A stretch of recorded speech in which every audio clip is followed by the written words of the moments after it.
讲解一下这个后桥箱，就是所谓的变速转向箱，油耗少，几个原因。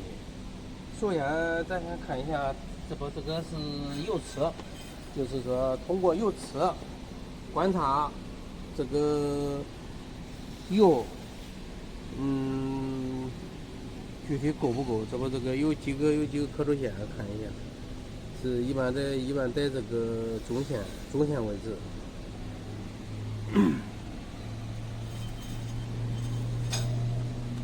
行，先暂停下去。第二步，观察一下是不是有管子漏油的位置。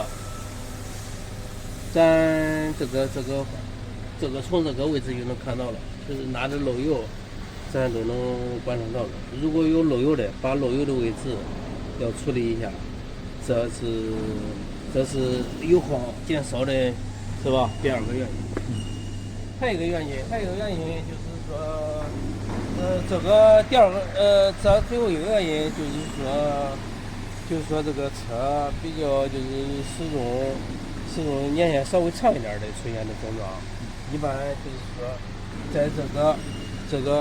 这两面有一个油封，如果油封老化，也容易往这个里边传油，这是3个油耗减少的主要原因。好，